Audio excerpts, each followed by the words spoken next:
As fans, we all love to speculate and imagine about what new characters could be possibly included in the roster of Super Smash Bros. Ultimate. I've made several videos on this channel speculating about what new characters could end up being included in the Fighter Pass, but today I'm doing something a little bit different. Today I'll be focusing on 10 characters who I believe will eventually be included in Super Smash Bros. Likely not in Smash Ultimate. A long-term outlook at the future roster of Super Smash Bros., doing 10 fairly safe predictions that I believe definitely will be included at one point or another. It's definitely possible that some of the characters that I mentioned in this video will not be included in Super Smash Bros., however I think they're fairly safe predictions, and I'm making this video as sort of an idea for those of you who want to look at what is left to be included in the long-term future of Smash that likely won't be in the Fighter Pass. For each of the entries in this video, I'm going to explain why they may not be included in the Fighter Pass, why some may have a chance to be included but not a big one, and I'm going to be explaining why I think they would definitely work very well in the roster of Super Smash Bros. In the future. Now for those of you who aren't going to watch this video and are just going to jump into the comment section and type Smash Ultimate is the last Smash Bros. Game, there is no future of Smash, goodbye. Well, for those of you who believe that, I'm just going to drop this on the screen, and I invite you to look at this number right here. Whether Sakurai decides that Smash Ultimate is going to be his last Smash Bros. Game or not, I don't believe truly affects whether or not the Super Smash Bros. Brand is going to continue. The torch will definitely be passed on if Sakurai decides that this is going to be his last project, and maybe it won't maintain the same quality of the past. Or maybe new innovation could make the Super Smash Bros. Series even better. And if you like some of the 10 characters that I'm talking about in this video, then I definitely think you'll like Super Smash Bros. Games in the future as well. With that all being said, let's get started.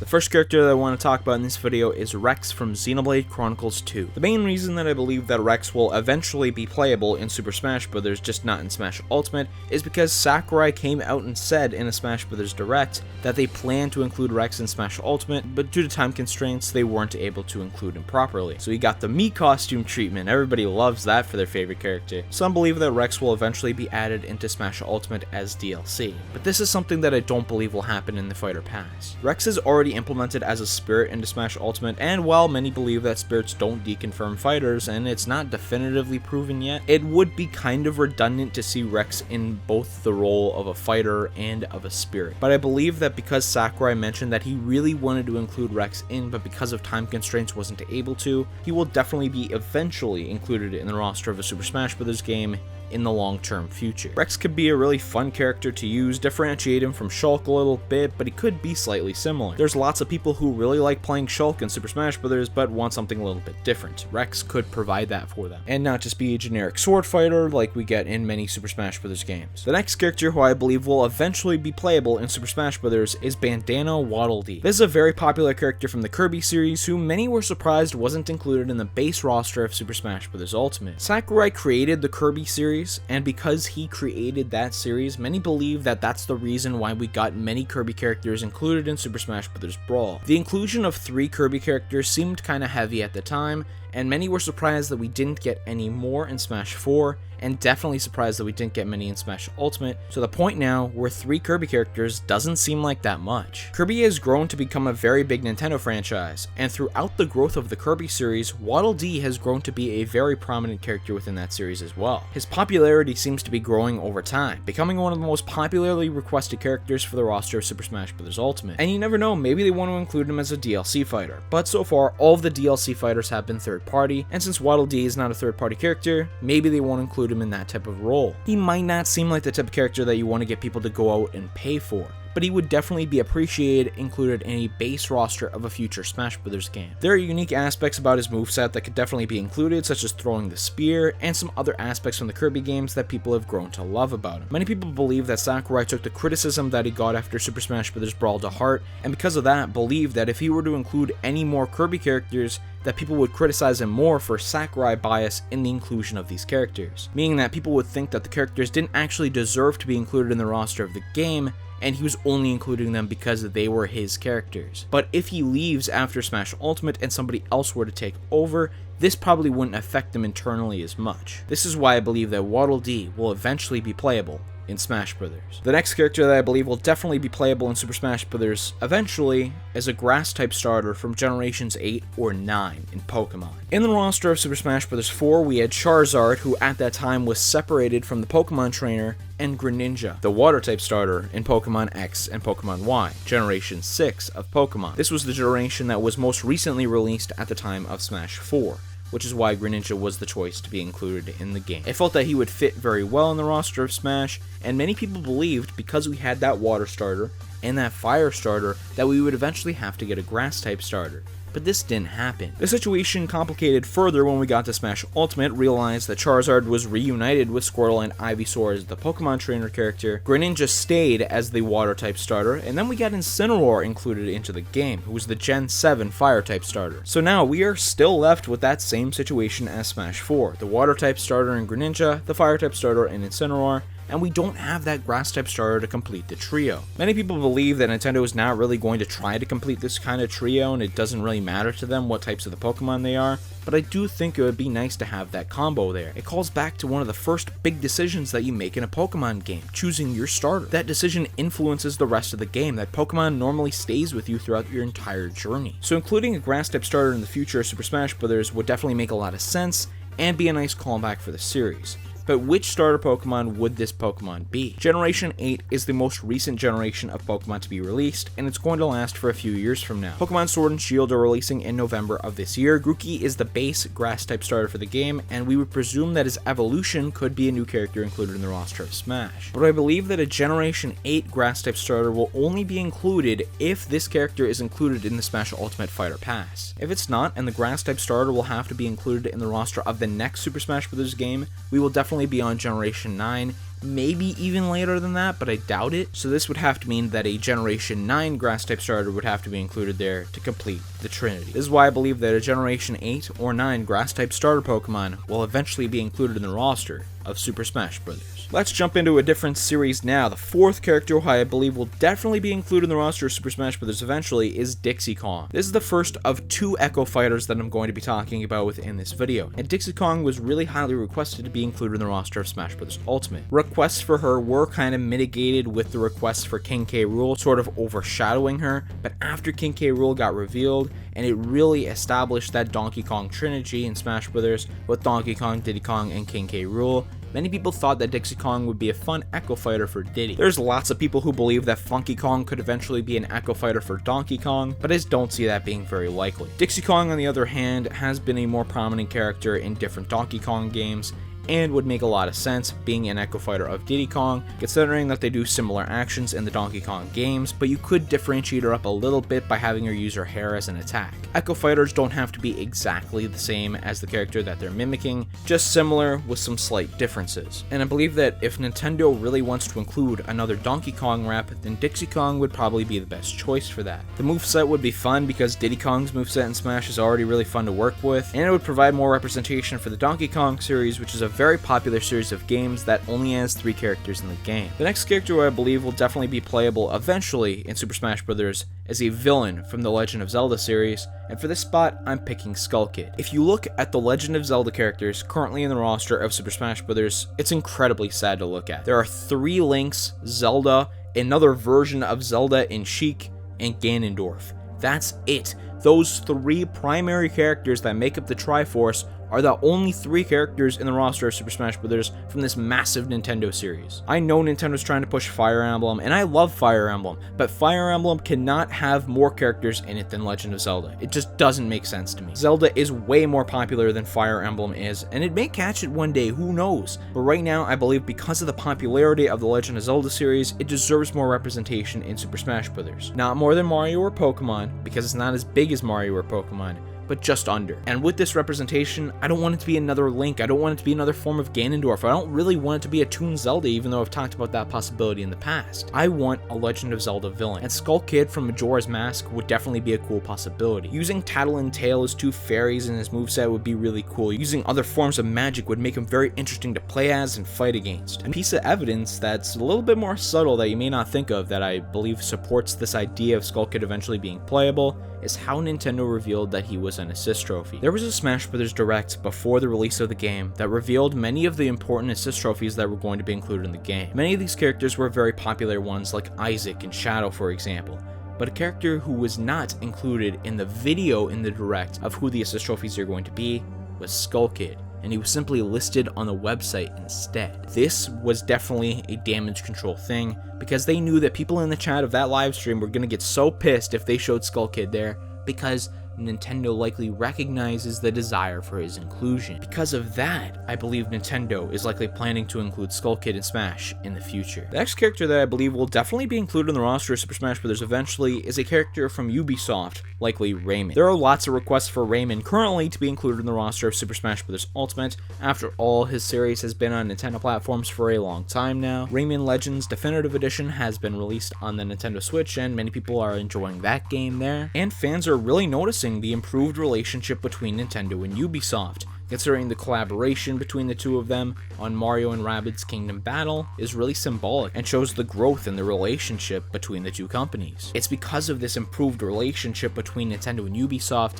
that many believe that a character from that company will be included in Super Smash Bros., and Rayman is definitely at the front of that possibility list. Out of all the characters included in this video, I believe that Rayman would have the biggest chance of being included in the Fighter Pass, considering that he's a third-party character and this relationship that's improved between Nintendo and Ubisoft. However, if I were to make a bet, I would rather bet on Rayman being included in the next Super Smash Bros. Game rather than this one. This is because Rayman is not as big with the Japanese audience, and you would really want to make that connection bigger before including him in Smash. Nintendo decided to include Banjo in the roster of Super Smash Bros., but they also decided to include Hero from Dragon Quest in the roster of Smash. Both revealed in the same E3 presentation so that some fans in Japan would be happy and some fans in the West would be happy. But Rayman is not as big of an icon historically with Nintendo as Banjo was, so there's a little bit of a hurdle there for Rayman to get included in Smash. And I believe as the relationship between Nintendo and Ubisoft improves further over the next few years, then it may be strong enough to include Rayman in the roster of Super Smash Bros. But this would likely happen eventually, and not in Smash Ultimate. The sixth character and the second Echo Fighter that I'm going to be talking about in this video is Shadow the Hedgehog. This is one of the most highly requested characters to be included in the roster of Super Smash Bros. Ultimate. There are many Sonic fans that have desired a new rep in the game, but just haven't gotten it. Now, initially, prior to going into Smash Ultimate, I believed that there would only be one character representing each third-party franchise in Super Smash Bros. So Sonic would represent his series, Pac-Man would represent his series, Mega Man would represent his series, and so on, with no other characters being playable from those series. But with the reveal of Ken as a playable character in Super Smash Bros. As Ryu's Echo Fighter, and Richter being an Echo Fighter for Simon from Castlevania, we now have confirmation that this is not a rule, so to say. This means that a new Sonic rep could definitely happen, and considering the improved relationship between Nintendo and Sega, this is definitely going to happen eventually. There is not a doubt in my mind that a new character from the Sonic series is going to be playable in Super Smash Bros. And I'm going to be taking the safe bet with this video because I want to go as likely as possible and say Shadow. The reason that I believe that Shadow has a larger chance than any other character from the Sonic series being included is because he would be included as an Echo Fighter, and those are slightly easier to create than a totally original fighter, so less resources have to be used. Don't get me wrong, I'm sure there's still a ton of effort put into the creation of an Echo Fighter, but not as much as an entirely original character where an entirely original moveset has to be drafted. Shadow would definitely have some unique aspects to his moveset, but not all of them would be unique. If Nintendo was not going to include Shadow in the roster of the game, I think the next most likely Sonic reps would have to be Tails, Amy, Knuckles, or Dr. Eggman. But Shadow, in my opinion, is the most likely. The next character who I believe will eventually be playable in Super Smash Bros. Is a representative from the newly released Nintendo game Fire Emblem Three Houses. This game has been taking the Nintendo world by storm, and there are many interesting characters from the game that could possibly be included in the roster. The core problem about Fire Emblem characters being included in Super Smash Bros. Is that there's a lot of them that have similar movesets to one another,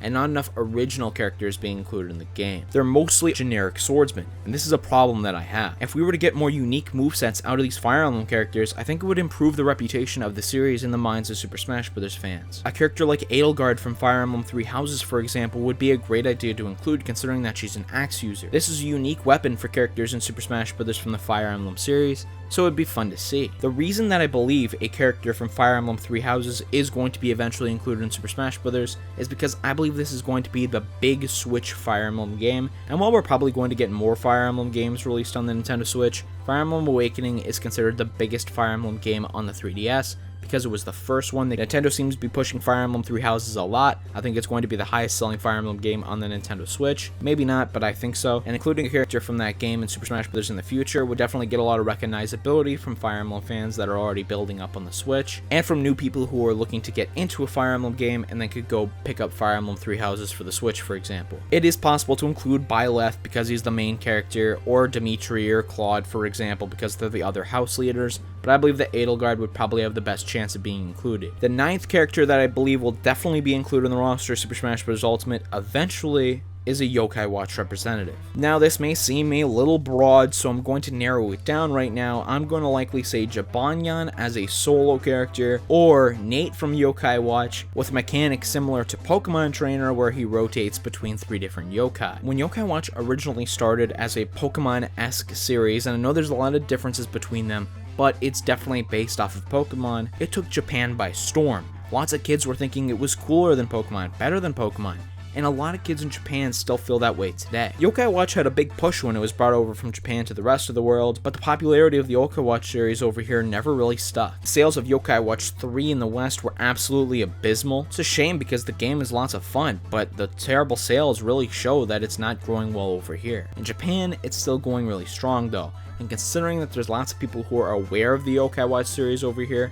you could implement characters that were in the first Yokai Watch game because they were more popular over here, while still appealing to all those people in Japan who really love the Yokai Watch series. I think it'd be really cool to create another character with a Pokemon Trainer's moveset aspects in Super Smash Bros. This could probably have Jibanyan, Kyuubi, and Shadow Venoct, for example, as the characters in it. But if there is going to be just one yokai that would be a character, it would definitely be Jibanyan because he's the mascot of this series. I believe that Yokai Watch, because it's still going pretty strong in Japan, will eventually have a playable representative in Super Smash Bros. Ultimate. Yokai Watch 4 is releasing on the Switch, so even though it has diminishing sales outside of Japan, it is still continually getting new games released for it. And I believe with a stronger push from Nintendo, we could see a resurrection of this series outside of Japan. The final character who I believe will eventually be playable in Super Smash Bros. Is Waluigi. Now, before you click off of this video, I'd like you to listen to my explanation for this, because I do have some good reasons. Who is going to be the next Mario character in the roster of Super Smash Bros? Is it going to be Paper Mario? Well, we've already got 2 Marios included in the roster of Super Smash Bros. Again, we have 3 Links, but including Paper Mario might be a little redundant. Yeah, you could possibly have a unique moveset. I'd love to see Paper Mario included, but maybe Nintendo would want to stray away from having 3 different Marios. Okay, so if we think that Paper Mario is not the most likely, could we go to Captain Toad, for example?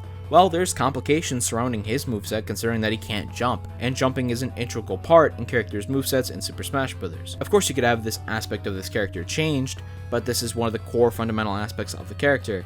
And does Nintendo really want to tamper with that? What about Geno? He was a fairly highly requested character, but he's from one obscure Nintendo game from a long time ago, and because he's been considered multiple times to be included in the roster of Super Smash Bros. Games, many people still think that he has a chance. He has a cult following that would really appreciate his inclusion. I think it would be really cool to see Geno again, but it might not gravitate the most attention with a modern Nintendo audience. Enter Waluigi. He has lots of requests as a joke character to be included in the game. He would have a very unique moveset making him fun to play, and we need a new Mario rep, and if those other main possibilities don't have too much of a chance to be included, then I think Waluigi will have to be this fighter that's eventually playable in the roster of Smash. If Piranha Plant got in, I definitely think we could get Waluigi to come in, and that's my main feeling surrounding Waluigi. Nintendo has rejected him multiple times from being playable in the roster, making him an assist trophy in Brawl, Smash 4, and Smash Ultimate. With the next Super Smash Bros. Game in the future, will we finally see Waluigi ascend to the status of playable character? I think so. Let me know who you think will eventually be playable in the roster of Super Smash Bros. In the comments section down below, and if you're interested more in the future and long-term outlook of Nintendo games, I invite you to check out my previous video talking about the future of 2D Mario games, and wondering if Mario Maker 2 will truly be the final 2D Mario on Nintendo Switch. There's other Super Smash Bros. Content linked for you on the screen right now as well. Thank you so much for watching, and I'll see you next time.